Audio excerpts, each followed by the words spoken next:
There's this short story that I want to talk about. So I can remember my early stage of dating. So I met this guy. I was on my birthday. This guy is one good looking, handsome, he looks responsible and all. We got talking, and that period I was so naive, and I didn't even really know anything about relationship except the morals, like the moral aspects that we grew up knowing from our parents and stuff. One day he came around, he called me up from like, babe, can you come down? Like, I came around, he was like, he told me that he's close to my area, like he's close to where I was staying. He's like, oh, come outside, I want to pick you up, so come and spend the night with me. And I'm like, I don't understand, spend the night with you, how? So he says, don't you want to spend the night with me? I'm like, don't you want to spend the night with you? I don't understand. Like, I know that yes, there's something going on. We both have a kind of connection, and we are hoping that yes, something might work out in future. But that's not what I want. So he tried to like pressure, put pressure, apply pressure, and he saw it wasn't going through. And before then, I already had an intention of having a celibate relationship. Like, if I must go into relationship, I intended keeping it celibate. I told him, this relationship, if it's going to work, I intend to keep it celibate. And he was disappointed. He was so disappointed. It was as if I just spoiled everything. I just messed everything up. And he goes like, okay, why do you want to be celibate? There is nothing special about like keeping yourself. It's not like before that men will have to like indicate that, oh, I want to follow this particular lady because she's this way. It's more of character wise. Nobody really cares about all those things anymore. And I was just laughing because I knew the celibate journey was not on the interest of my partner. It was majorly my own interest. It was on my own interest. Yes, along the line, my partner is going to benefit from it, right? After that night, he was very disappointed, and that was the beginning of the cold feet. So let's go to today's topic. We'll be talking about early stage relationship, people that are going into relationship, expectations, emotions, and setting boundaries. So the first I'm going to talk about in relation to my story is expectation. So it is very important that while you are going to a relationship with someone, you discuss your expectations with them. Like, what do you expect in this relationship? So like in the whole friendship and relationship, everything like went so, and everyone had to like go their separate ways. When I looked back at a stage, I was like sad. I was like, oh, is it that I'm doing the wrong thing, or like I was being too strict or too rigid, and maybe I should be a little bit flexible and so. But after a few days or a few weeks of thinking about it, I was very happy because at that point I wanted to stay celibate, and there was no reason whatsoever why someone should drag me into doing something that I didn't want to do.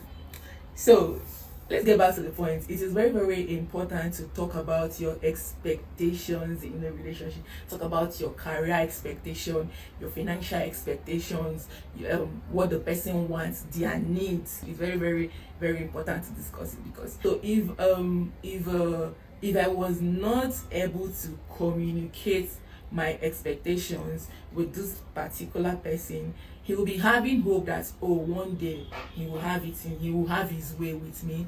Yeah, one day he's going to like, things like, he will be having the expectation he's going to like, but before marriage. But if it doesn't come without like, maybe by then people have gone like 2-3 months into the relationship, and the person is now start developing cold feet. Maybe before you even know it, like the cheating start coming, you start seeing the person start like cheating and stuff. So it's very important to discuss your expectation. I felt bad as in, like, when I was talking about the whole thing, I was like, I was kind of disappointed at the first step. Like, I was like, oh, this is not supposed to be, and there's nothing wrong with someone wanting to stay celibate, but that is not what he wanted. And that is totally fine, because a lot of girls will tell you that, oh, there is no way I'm going to a relationship with a guy and I'm not having sex with a person, and that is totally fine by you. Whatever works for you, that is beautiful for you. Talk about what you want to do, where you want to go.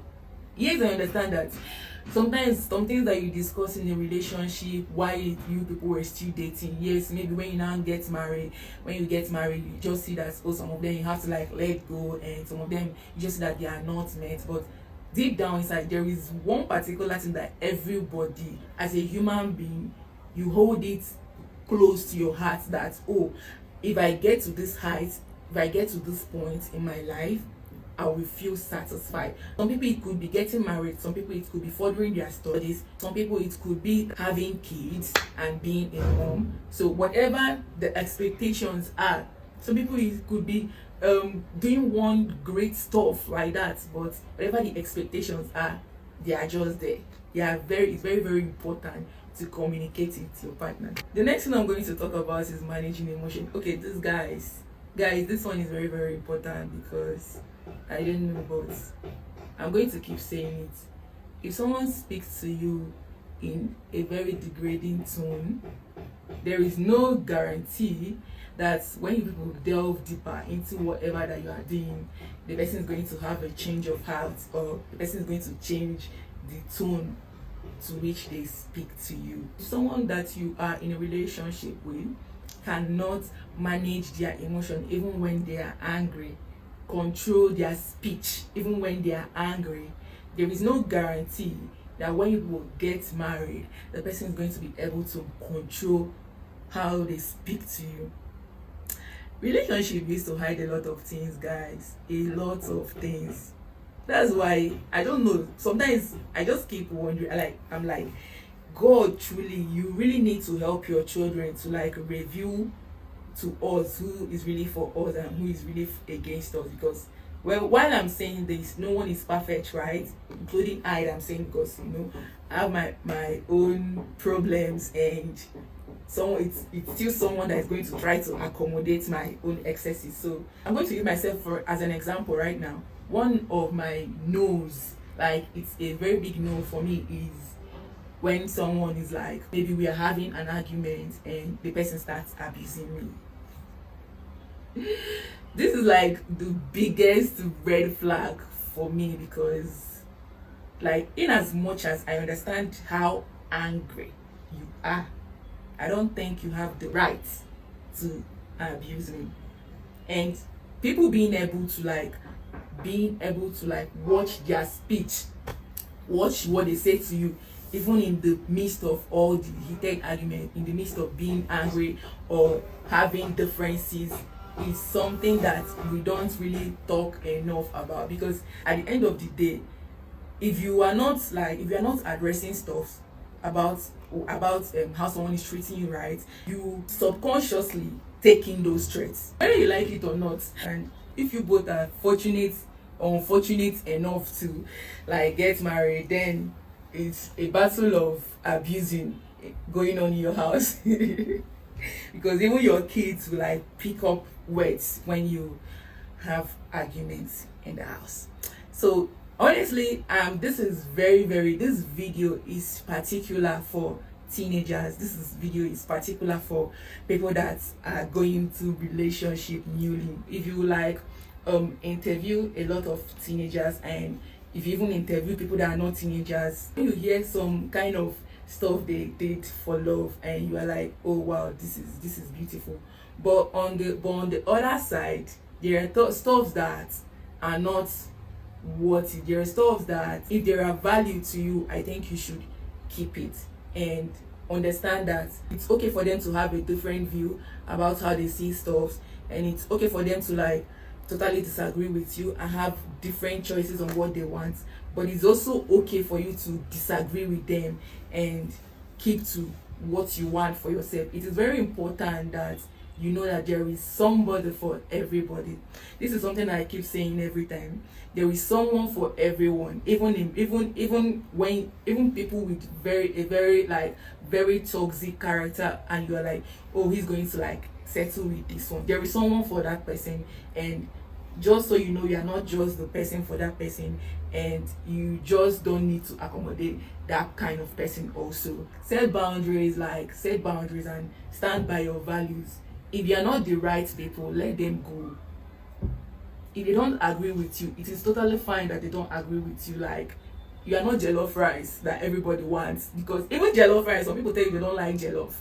Even in the midst of how sweet jollof is, some people tell you that, oh, I don't like jollof, I like to eat swallow.